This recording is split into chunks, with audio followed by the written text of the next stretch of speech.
ચાલો બાળકો, આજે આપણે ધોરણ 5 ગણિત બ્રિજ કોર્સ જ્ઞાન સેતુ એમાં પ્રકરણ 8 સમજીશું. ચાલો શરૂ કરીએ. આપણે વાંચીશું. વિદ્યાર્થી મિત્રો, તમારી આજુબાજુ ઘણી ગોળ વસ્તુઓ જોઈ હશે. તમારી નોટબુકમાં આવી વસ્તુઓની યાદી બનાવો.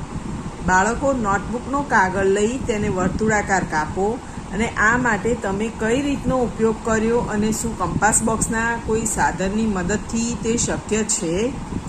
કેટલીક વસ્તુઓની મદદથી તમારી નોટબુકમાં કે મેદાનમાં વર્તુળની આકૃતિ દોરો.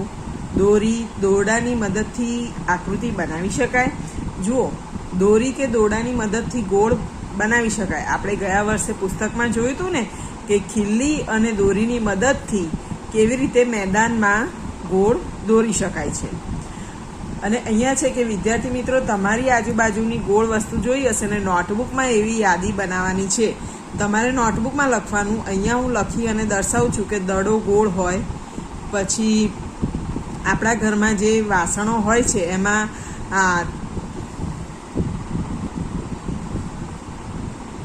આપણે વાટકી, તપેલી એ બધાથી પણ ગોળ આકૃતિ દોરી શકીએ છીએ. બીજું નારંગી ને એવી બધી વસ્તુઓ પણ ગોળ હોય, પૈડું પણ ગોળ હોય.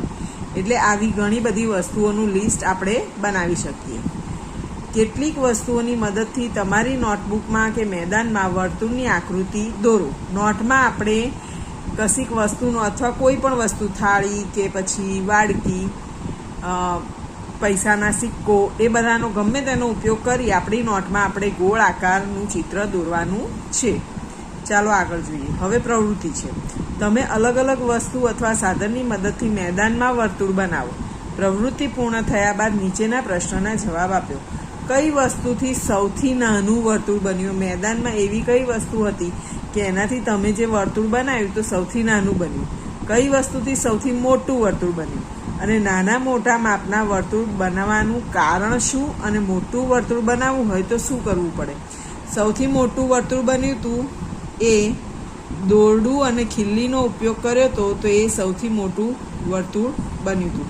અને આપણે માની લઈએ કે સૌથી નાનું કયું વર્તુળ બન્યું હતું, તો એક ઢાંકણું હતું. એના માપથી ડબ્બાનું ઢાંકણ લખી શકીએ. ડબ્બાનું ઢાંકણ કે એના માપથી મેદાનમાં જ્યારે ગોળ બનાવ્યું તો એ સૌથી નાનું હતું. હવે એવા અહીંયા છે કે નાના મોટા માપના વર્તુળ બનવાનું કારણ શું? કેમ એક વર્તુળ નાનું બને, બીજું મોટું બને, ત્રીજું એનાથી મોટું બને?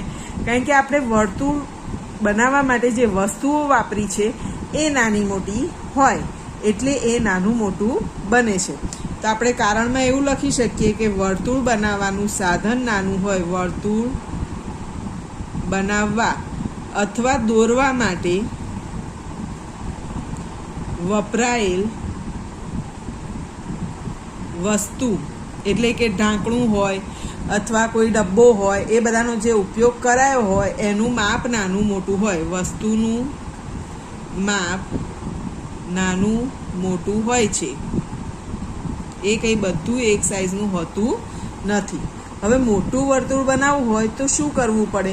તો મોટું વર્તુળ બનાવે તો આપણે દોરડું અથવા કોઈ બી દોરી અને ખીલ્લીનો ઉપયોગ કરીએ તો આપણે જે માપનું વર્તુળ દોરવું હોય એ માપનું વર્તુળ દોરી શકીએ. તો અહીંયા લખું, દોરી અને ખીલ્લીની મદદથી મેદાનમાં મોટું વર્તુળ બનાવી શકાય.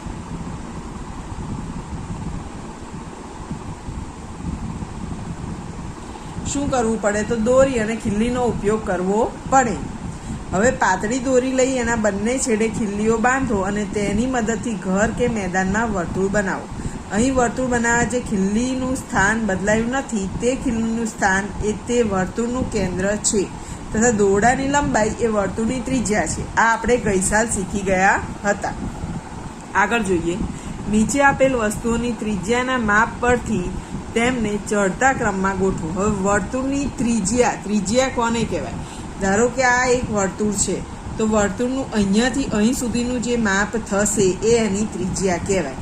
હવે આપણે અહીંયા એવું આપ્યું છે કે ત્રિજ્યાના માપ પરથી એને ચડતા ક્રમમાં ગોઠવો. ચડતો ક્રમ એટલે પહેલાં સૌથી નાની વસ્તુ. તો જો આ બધામાં સૌથી નાની વસ્તુ કઈ છે? બંગડી, ટ્રકનું પૈડું, થાળી, રૂપિયાનો સિક્કો, ગાડાનું પૈડું, રોડ રોલરનું પૈડું અને રકાબી. તો સૌથી નાનો રૂપિયાનો સિક્કો છે. તો 1 નંબરમાં હું લખી શકું કે રૂપિયાનો સિક્કો. હવે જે બાકી રહ્યું છે કે બંગડી, ટ્રકનું, હવે રૂપિયાનો સિક્કો નહીં વિચારવાનો. હવે આ જે બાકી રહી છે એ બધી વસ્તુમાં સૌથી નાની વસ્તુ કઈ? બંગડી નાની કે ટ્રકનું પૈડું, થાળી, ગાડાનું પૈડું, રોડ રોલરનું પૈડું ને રકાબી. તેમાં બંગડી નાની છે એટલે હું બંગડીમાં 2 નંબર આપીશ. હવે ટ્રકનું, રોડ રોલરનું ને ગાડાનું પૈડું, થાળી અને રકાબી. તો રકાબી નાની કહેવાય તો એને હું 3 નંબર આપીશ. અને પછી આવે થાળીનો વારો તો એને હું 4 નંબર આપીશ. હવે ટ્રકનું પૈડું, ગાડાનું પૈડું ને રોડ રોલરનું, એમાં ગાડાનું પૈડું નાનું છે એટલે એને હું 5 નંબર આપીશ. હવે છે ટ્રકનું પૈડું અને રોડ રોલરનું પૈડું. તો રોડ રોલરનું પૈડું મોટું હોય અને ટ્રકનું નાનું હોય તો ટ્રકના પૈડાને 6 નંબર આપીશ અને રોડ રોલરના પૈડાને હું 7 નંબર આપીશ. હવે આપણે આને ત્રિજ્યાના માપના આધારે ચડતા ક્રમમાં ગોઠવી દીધા છે. વિદ્યાર્થી મિત્રો, શું તમે થાળીને આંગળી પર વ્યવસ્થિત રીતે ફેરવી શકો? આ પ્રવૃત્તિ ઘરે કરી શકાય. એટલે આંગળી ઉપર થાળી મૂકવાની. જો તમારી આંગળી થાળીના બરાબર કેન્દ્ર ઉપર હશે, તમારી આંગળીના ટેરવા પર થાળીનો કેન્દ્રનો ભાગ હશે તો એ થાળી આંગળીના ટેરવે રહી શકશે. થાળીને સંતુલિત રીતે ફેરવવા માટે આંગળીનું સ્થાન ક્યાં રાખવું જોઈએ? તો આપણે લખીએ થાળીના કેન્દ્રમાં. થાળીના કેન્દ્રમાં. દિયા અને જમિત અનુક્રમે બંગડી અને પરિકરની મદદથી વર્તુળ દોરે છે. બંનેના વર્તુળ નીચે પ્રમાણે છે. ઓળખી બતાવો કે કોણે કયું વર્તુળ દોર્યું હશે. હવે જો આમાં આપણે જોઈ શકીએ છીએ કે વચ્ચે કેન્દ્ર બિંદુ દેખાય છે એટલે આ પરિકરની મદદથી દોર્યું છે. અહીંયા છે દિયા અને જમિતે બંગડી અને પરિકર, એટલે દિયાએ બંગડીથી અને જમિતે પરિકરથી ગોઠવ્યું. આ પરિકરથી દોરેલું છે એટલે હું લખીશ જમિતે દોરેલું છે. દિયા અને જમિત અનુક્રમે બંગડી અને પરિકર, એટલે દિયા એ બંગડીથી દોર્યું છે તો આ બંગડીથી દોરેલું છે તો અહીંયા હું દિયાનું નામ લખીશ. નીચે આપેલા વર્તુળ અલગ અલગ વિદ્યાર્થીઓએ દોરેલ છે. તેના પરથી નીચેના પ્રશ્નોના જવાબ આપો. આ કાજલે દોર્યું છે, આ કૌશિકે અને આ કોમલે. ચાલો પ્રશ્નો જોઈએ. પછી અહીંયા હિરલે દોર્યું છે અને આ કુંજને દોર્યું છે. કયા વિદ્યાર્થીએ દોરેલ વર્તુળ વ્યવસ્થિત દોરાયેલ નથી? તો જો આપણે જોઈ શકીએ છીએ કે કૌશિકનું વર્તુળ છે લંબ ગોળ લાગે છે એટલે એ વ્યવસ્થિત નથી. તો અહીંયા આપણે લખી દઈએ કે કૌશિકે દોરેલ વર્તુળ વ્યવસ્થિત દોરાયેલ નથી.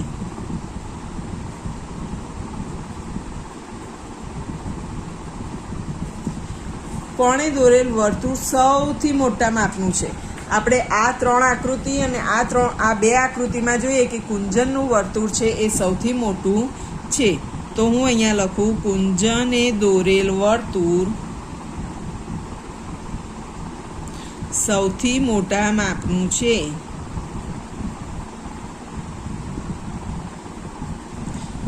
કયા બે વિદ્યાર્થીઓના વર્તુળ સમાન માપના દેખાય છે? હવે અહીંયા 2 છે અને અહીંયા આગળ 2 છે. તો કોમલનું, આનું કાજલનું પણ નાનું છે, કોમલનું એનાથી મોટું છે અને લગભગ હિરલ અને કોમલનું સરખું દેખાય છે. તો આપણે લખીએ હિરલ અને કોમલના વર્તુળ, હિરલ અને કોમલના વર્તુળ સમાન માપના દેખાય છે. કોણે દોરેલ વર્તુળની ત્રિજ્યા સૌથી નાની છે? હવે ત્રિજ્યા સૌથી નાની એનો મતલબ કે સૌથી નાનું વર્તુળ. તો સૌથી નાનું વર્તુળ આપણે જોઈ શકીએ છીએ કે કાજલનું છે. તો અહીંયા હું લખું કાજલે દોરેલ વર્તુળની ત્રિજ્યા સૌથી નાની છે. કાજલે દોરેલ વર્તુળની ત્રિજ્યા સૌથી નાની છે. આગળ જોઈએ ખાલી જગ્યા પૂરો. એક વર્તુળમાંથી ખાલી જગ્યા અર્ધ વર્તુળ બને. તો એક વર્તુળમાંથી આપણે 2 અર્ધ વર્તુળ બનાવી શકીએ, એટલે કે વર્તુળનો અડધો ભાગ. વર્તુળ પરના બધા જ બિંદુઓ ખાલી જગ્યાથી સમાન અંતરે હોય છે, એ એના કેન્દ્રથી. એક વર્તુળમાં એક જ ખાલી જગ્યા હોય છે, કેન્દ્ર. એક વર્તુળ હોય તો એમાં કેન્દ્ર એક જ હોય, વધારે હોઈ શકે નહીં. એક જ વર્તુળની ખાલી જગ્યાના માપ સમાન હોય છે. ત્રિજ્યા, વર્તુળની ત્રિજ્યા ઘણી બધી હોય, પણ એક વર્તુળની જેટલી પણ ત્રિજ્યા હોય એ બધાના માપ સરખા જ હોય. ચાલો, નીચે આપેલા માપ જેનો વ્યાસ હોય તેવા વર્તુળ દોરો. હવે આપણને એમ કીધું છે કે આ છે વ્યાસ છે, તો વ્યાસ કોને કહેવાય? આપણે તમને એક વર્તુળમાં હું તમને બતાવું. મેં તમને આ વર્તુળમાં હમણાં એમ કીધું હતું કે આ જે માપ છે એને આપણે ત્રિજ્યા કહેવાય. જો આને ત્રિજ્યા કહેવાય તો આને હું બીજી બાજુ લંબાવું તો આ જે આખી લીટી બની તો એને આપણે વ્યાસ કહી શકીએ. તો એ વ્યાસ કહેવાય. તો આપણે એમ માની શકીએ કે આખું વર્તુળ જો 3નું હોય તો આનું અડધું એ ત્રિજ્યા થાય ને.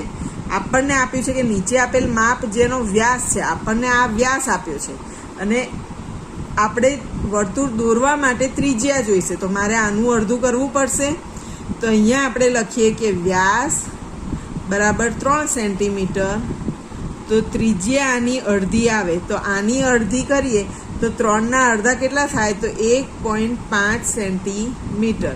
હવે આપણે દોરવું હોય વર્તુળ તો કેવી રીતે દોરીશું? ચાલો શીખીએ. હવે આ ત્રિજ્યાનું વર્તુળ આ ત્રિજ્યા જે આપી છે એ માપનું વર્તુળ આપણે દોરવું હશે તો આપણે ફૂટપટ્ટી અને પરિકરની જરૂર પડશે. આવા 2 સાધનો તમારા કંપાસ બોક્સમાં હોય છે. હવે સેન્ટીમીટર છે તો 1.5 સેન્ટીમીટર એટલે કે 1 લખેલા છે અને એની ઉપર બીજા 5 કાપા છે એ આપણે ગણવાના છે.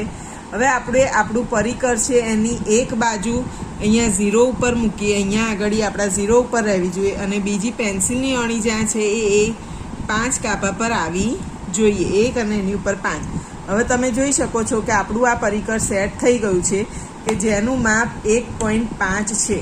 હવે એ માપ બદલાય નહીં એના માટે આપણે પરિકરને એક જ જગ્યાએથી પકડવાનું છે.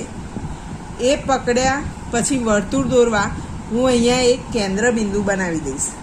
કેન્દ્ર બિંદુ બનાવ્યા પછી વર્તુળનો આ જે અણીવાળો ભાગ છે એને કેન્દ્ર ઉપર રાખી અને પછી પરિકરને આ રીતે ગોળ ફેરવી અને હું વર્તુળ બનાવી લઈશ. પરિકરને આ રીતે ઉપરથી પણ પકડી શકાય. આ જે મારું વર્તુળ બન્યું, આ વર્તુળ એની ત્રિજ્યા આપણે કહી શકીએ કે 1.5 સેન્ટીમીટર છે. જુઓ, આપણે માપીએ તો આ 1.5 સેન્ટીમીટર આવે છે. તો આ મારું વર્તુળ 1.5 સેન્ટીમીટરનું બન્યું કહેવાય. હવે અહીંયા છે 6 સેન્ટીમીટર. 6 સેન્ટીમીટર વ્યાસ છે. વ્યાસ બરાબર 6 સેન્ટીમીટર. તો હું અહીંયા લખી શકું કે ત્રિજ્યા બરાબર 6/2, એના કરતાં અડધી એટલે થાય 3 સેન્ટીમીટર. હવે એ 3 સેન્ટીમીટર કરવા માટે આપણે પરિકર લઈએ અને ફૂટપટ્ટી લઈએ. પરિકરને અને ફૂટપટ્ટીથી માપી અને 3 સેન્ટીમીટરનું માપ લઈ લઈએ. અણીવાળો ભાગ આપણે 0 ઉપર મૂકીશું અને પેન્સિલ આપણી 3 સેન્ટીમીટરે આવી જોઈએ.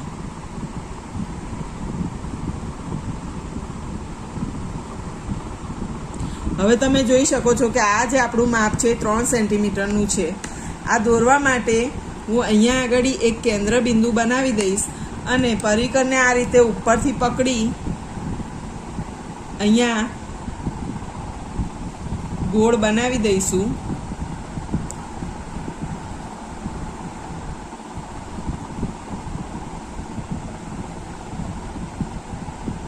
આ જે ગોળ બન્યું છે એનું માપ આપણે એની જે ત્રિજ્યા છે અહીંથી અહીં સુધીની એ આપણે 3 સેન્ટીમીટરની કહી શકીએ. આ જે માપ છે કે એના કેન્દ્ર બિંદુથી વર્તુળ ઉપરનું માપ તમે જોઈ શકો છો કે 3 સેન્ટીમીટર થઈ ગયું છે. એટલે આપણું આ જે વર્તુળ છે એ 6 સેન્ટીમીટર વ્યાસનું બની ગયું છે. હવે છે 8 સેન્ટીમીટર. તો આપણે અહીંયા લખીએ વ્યાસ બરાબર 8 સેન્ટીમીટર. તો ત્રિજ્યા બરાબર 8/2. હવે 2ના ઘડિયામાં 8 ક્યારે આવે? 2 ચોક 8 એટલે 4 સેન્ટીમીટર થાય. હવે 4 સેન્ટીમીટરનું બનાવવા માટે આપણે આ પરિકર છે 4 સેન્ટીમીટર પહોળું કરવું પડે. અહીંયા હું અણીવાળો ભાગ 0 ઉપર રાખીશ અને આપણી પેન્સિલ 4 ઉપર આવવી જોઈએ. હવે તમે જોઈ શકો છો કે આનું માપ 4 સેન્ટીમીટર થઈ ગયું છે.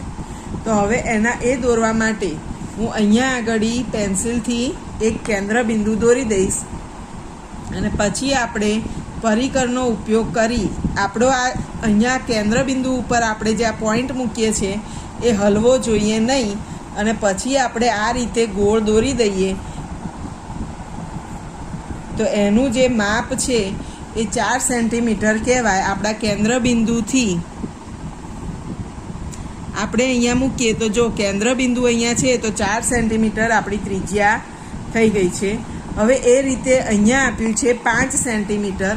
આની ત્રિજ્યા 5 સેન્ટીમીટર છે તો અહીંયા વ્યાસ 5 સેન્ટીમીટર છે તો અહીં લખું વ્યાસ બરાબર 5 સેન્ટીમીટર. તો ત્રિજ્યા 5 સેન્ટીમીટર ભાગ્યા 2 તો એ આવશે 2.5 સેન્ટીમીટર. 2.5 સેન્ટીમીટર કરવા આપણે આપણું પરિકર એ રીતે સેટ કરીશું કે અણી છે એ 0 ઉપર અને પેન્સિલનો ભાગ છે 2 અને એની ઉપર 5 કાપા સુધી આવે. હવે આપણું પરિકર સેટ થઈ ગયું છે.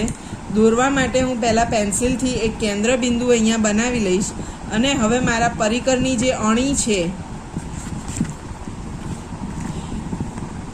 એ હું બરાબર આ મારા કેન્દ્ર બિંદુ છે એની ઉપર રાખીશ અને પછી પરિકર હલે નહીં એ રીતે એની અણી એની સ્થાનથી હલે નહીં એ રીતે ગોળ બનાવી દઈશ.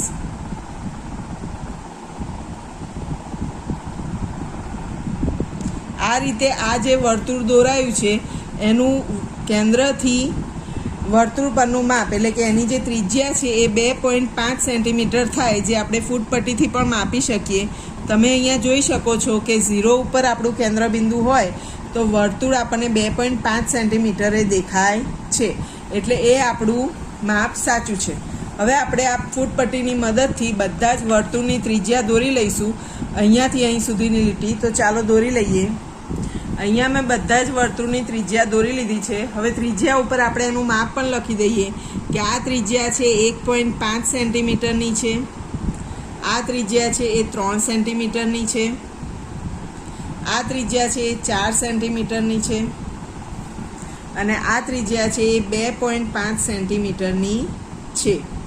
ચાલો આગળ જોઈએ. નીચે આપેલા વર્તુળની ત્રિજ્યા પરથી વ્યાસનું માપ શોધો. આ આપણને ત્રિજ્યા આપી છે. ત્રિજ્યા એટલે આ ભાગ અને વ્યાસ એટલે અહીંયાથી આખો, એટલે આ જે હોય એટલું જ બીજું અહીંયા થાય. એટલે ત્રિજ્યા ઉપરથી વ્યાસ શોધવા માટે એને 2 વડે ગુણી દેવો પડે, એને ડબલ કરી દેવું પડે. તો અહીંયા આપી છે ત્રિજ્યા અને એના ઉપરથી વ્યાસ શોધવાનો છે. તો આપણે વ્યાસનું એક સૂત્ર લખીએ કે વ્યાસ બરાબર 2 ગુણ્યા ત્રિજ્યા. કેમ 2 ગુણ્યા ત્રિજ્યા? કારણ કે ત્રિજ્યા છે 2 ત્રિજ્યા ભેગી થાય ત્યારે એક વ્યાસ કહેવાય. આ એક ત્રિજ્યા, હવે અહીંયાથી અહીં બીજી લીટી દોરું તો એ પણ ત્રિજ્યા જ કહેવાય. એટલે આ 2 ત્રિજ્યા ભેગી થઈ ત્યારે એ વ્યાસ થયો. તો આ 4 સેન્ટીમીટર ને આ 4 સેન્ટીમીટર, 4 સેન્ટીમીટર 2 વાર થયા ને, એટલે 2 ત્રિજ્યા ભેગી થઈ તો એક વ્યાસ થયો. એટલે એવું સૂત્ર બને કે 2 ગુણ્યા ત્રિજ્યા એટલે એને વ્યાસ કહેવાય. હવે 2 ગુણ્યા આપણી ત્રિજ્યા કેટલી છે 6 સેન્ટીમીટર, તો 2 ગુણ્યા 6 સેન્ટીમીટર અને 2 છંગ થાય 12 સેન્ટીમીટર. તો આપણો જવાબ આવ્યો છે વ્યાસ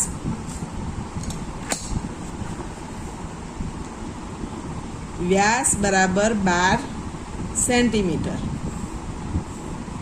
હવે એના પછી છે 10 સેન્ટીમીટર, જેની ત્રિજ્યા 10 સેન્ટીમીટર. તો આપણે વ્યાસ શોધવા માટે લખીશું વ્યાસ બરાબર 2 ગુણ્યા ત્રિજ્યા. 2 ગુણ્યા ત્રિજ્યાનું માપ છે 10 સેન્ટીમીટર. 2 દાન 20 થાય એટલે અહીંયા આવશે 20 સેન્ટીમીટર. આપણે અહીંયા જવાબ લખી દઈએ વ્યાસ બરાબર 20 સેન્ટીમીટર. ચાલો આગળ જોઈએ. હવે અહીંયા આપ્યું છે 21 મીટર. અહીંયા પણ આપણે એનું એ સૂત્ર લખીશું કે વ્યાસ બરાબર 2 ગુણ્યા ત્રિજ્યા. 2 ગુણ્યા ત્રિજ્યા છે 21 મીટર, તો અહીંયા હું 21 મીટર લખીશ. 2 એકા 2 અને 2 દુ 4 એટલે 42 મીટર થયા. એટલે આપણે હવે જવાબ લખી દઈશું કે વ્યાસ બરાબર 42 મીટર. હવે છે 7 મીટર. તો 7 મીટર છે એ ત્રિજ્યા છે, એટલે હવે આપણે લખીશું વ્યાસ બરાબર 2 ગુણ્યા ત્રિજ્યા. 2 ગુણ્યા 7 એટલે થાય 14 મીટર. તો અહીંયા વ્યાસ આવશે 14 મીટર. ચાલો આગળ જોઈએ. આપેલા વર્તુળના વ્યાસ પરથી ત્રિજ્યા શોધો. હવે આપણે જોયું છે કે વ્યાસ છે એના કરતાં અડધી ત્રિજ્યા થાય. તો અહીંયા આપણે લખીશું ત્રિજ્યા બરાબર વ્યાસ ભાગ્યા 2. તો જો વ્યાસ કેટલો છે 24. 24 ભાગ્યા 2 કરીએ તો 24ના અડધા કેટલા થાય 12. તો અહીંયા આવશે 12. તો એની ત્રિજ્યા થઈ 12. હવે આપણે જોઈએ 18. 18 એ વ્યાસ છે. આપણે ત્રિજ્યાનું માપ શોધવાનું છે કે ત્રિજ્યા બરાબર વ્યાસ ભાગ્યા 2. તો 18 ભાગ્યા 2. 2ના ઘડિયામાં 18 ક્યારે આવે છે? તો 2 9 18. એટલે અહીંયા આપણે લખીશું 9. તો એની ત્રિજ્યા થઈ 9 સેન્ટીમીટર. ચાલો આગળ જોઈએ. અહીંયા છે 8 મીટર. અહીંયા આપણે મીટર લખવું પડે. 8 મીટર. તો ત્રિજ્યા શોધવા ત્રિજ્યા બરાબર વ્યાસ ભાગ્યા 2. વ્યાસ 8 મીટર છે ભાગ્યા 2. 2 ચોક 8 થાય તો આ આવશે 4 મીટર. તો આપણે એનો જવાબ લખી દઈએ કે ત્રિજ્યા બરાબર 4 મીટર. હવે છે 6 સેન્ટીમીટર. ત્રિજ્યા બરાબર વ્યાસ ભાગ્યા 2. વ્યાસ છે 6 સેન્ટીમીટર. તો અહીંયા લખીશ 6 સેન્ટીમીટર ભાગ્યા 2. 2ના ઘડિયામાં 6 ક્યારે આવે? તો 2 તરી 6. એટલે અહીંયા આવશે 3 સેન્ટીમીટર. તો આપણો જવાબ આવશે ત્રિજ્યા બરાબર 3 સેન્ટીમીટર. ચાલો આગળ જોઈએ. અહીંયા છે 16 મીટર. ત્રિજ્યા શોધવાની છે એટલે આપણે લખીએ ત્રિજ્યા બરાબર વ્યાસ ભાગ્યા 2. એટલે કે 16 મીટર ભાગ્યા 2. હવે 2ના ઘડિયામાં 16 ક્યારે આવે? તો 2 8 16. એટલે અહીંયા આવશે 8 મીટર. તો અહીંયા હું લખી શકું કે ત્રિજ્યા બરાબર 8 મીટર. અહીંયા છે 14 સેન્ટીમીટર. તો આપણે લખીશું ત્રિજ્યા બરાબર વ્યાસ ભાગ્યા 2. એટલે 14 ભાગ્યા 2. 2ના ઘડિયામાં 14 ક્યારે આવે? 7. તો 7 સેન્ટીમીટર. 2 સીધા 14 થાય એટલે અહીંયા આપણે જવાબ લખી શકીએ ત્રિજ્યા બરાબર 7 સેન્ટીમીટર. ચાલો આગળ જોઈએ. આપેલ ત્રિકોણના શિરોબિંદુને કેન્દ્રમાં રાખી 3 સેન્ટીમીટર 4 સેન્ટીમીટર અને 2 સેન્ટીમીટર ત્રિજ્યાવાળી વર્તુળની રચના કરો. હવે શું કરવાનું છે જુઓ. શિરોબિંદુ અહીંયા A, B અને C આ 3 શિરોબિંદુ છે. આપણને એમ કીધું છે કે 3 સેન્ટીમીટર 4 સેન્ટીમીટર અને 2 સેન્ટીમીટર ત્રિજ્યાવાળી વર્તુળની રચના કરો. એટલે આપણે 3 વર્તુળ દોરવાના છે. પણ કેવી રીતે 3? એકનું શિરોબિંદુ આ હોવું જોઈએ. શિરોબિંદુ એટલે કેન્દ્ર. એકનું કેન્દ્ર આ, એકનું કેન્દ્ર આ અને એકનું કેન્દ્ર આ. અને આપણી ત્રિજ્યાના માપ શું છે? 3 સેન્ટીમીટર 4 સેન્ટીમીટર અને 2 સેન્ટીમીટર. ત્રિજ્યાનું માપ આપણે ફૂટપટ્ટીથી માપી લઈએ છીએ. પહેલું છે 3 સેન્ટીમીટર. તો આપણે પરિકરને ખોલી લઈશું અને 3 સેન્ટીમીટર ફૂટપટ્ટી ઉપર માપી લઈશું. માપવા આ જે અણી છે 0 ઉપર મૂકીશું અને પછી પેન્સિલ આપણી 3 ઉપર લાવી દઈશું. હવે મારી આ પરિકરનું માપ થઈ ગયું છે 3 સેન્ટીમીટર. હું ફૂટપટ્ટીને બાજુ પર મૂકી દઈશ. હવે એને કેન્દ્ર ગણવાનું. અહીંયા એને હું કેન્દ્ર ગણું અને આ વર્તુળ મારે દોરી દેવાનું છે. તો હું વર્તુળ દોરી દઈશ. એને કેન્દ્ર બનાવી હવે વર્તુળ દોરી લઈશું. તો અહીંયા એને કેન્દ્ર બિંદુ ગણી હવે વર્તુળ દોરવાનું શરૂ કરીએ.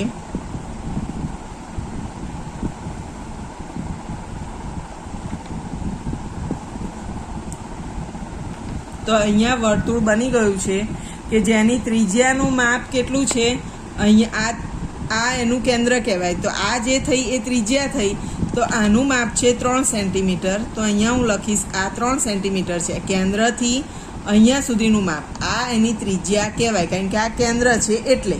હવે બીજું છે 4 સેન્ટીમીટરનું. ફરી હું પરિકર ઉપર લઈશ અને ફૂટપટ્ટીથી પરિકરનું માપ 4 સેન્ટીમીટર કરીશ. અહીંયા અણી 0 ઉપર મૂકી 4 સેન્ટીમીટરે હું મારી પેન્સિલ લાવીશ એટલે આ મને 4 સેન્ટીમીટર મળી ગયું છે. હવે હું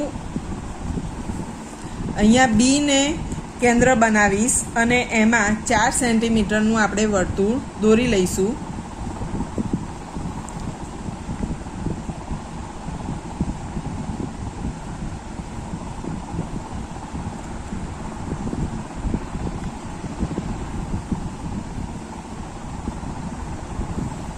આ વર્તુળ મારું 4 સેન્ટીમીટરનું દોરાઈ ગયું છે એટલે કે બી થી તે અહીં સુધીનું માપ આ 4 સેન્ટીમીટર છે. આ જે રેખા છે એ એની ત્રિજ્યા કહેવાય. હવે ત્રીજું માપ છે 2 સેન્ટીમીટર. ફરી પરિકરનો ઉપયોગ કરી હું એને 2 સેન્ટીમીટર જેટલું માપ લઈશ. અણી 0 ઉપર રાખી પેન્સિલને અણીને હું 2 સેન્ટીમીટરે લાવીશ. આ 0 અને પેન્સિલની અણી મારી 2 સેન્ટીમીટરે આવી ગઈ છે એટલે આ મારું પરિકરનું માપ થઈ ગયું છે. હવે પરિકરને ઉપરથી પકડી આપણે સીને કેન્દ્ર બનાવીશું. હવે અહીંયા આપણે 2 સેન્ટીમીટર માપનું વર્તુળ દોરી દઈશું સીને કેન્દ્ર બનાવીને.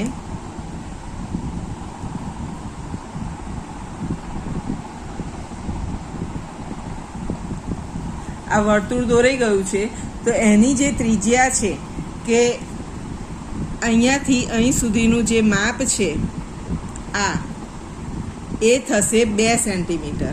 તો અહીંયા હું લખી દઈશ 2 સેન્ટીમીટર એ એની ત્રિજ્યા થશે. આપણે આ રીતે આપણી આકૃતિ પ્રકરણ 8 આપણું અહીંયા પૂરું થાય છે. જો તમને વિડીયો ગમ્યો હોય તો ચોક્કસથી લાઈક કરજો, તમારા મિત્રોને શેર કરજો અને ચેનલને સબસ્ક્રાઈબ કરજો.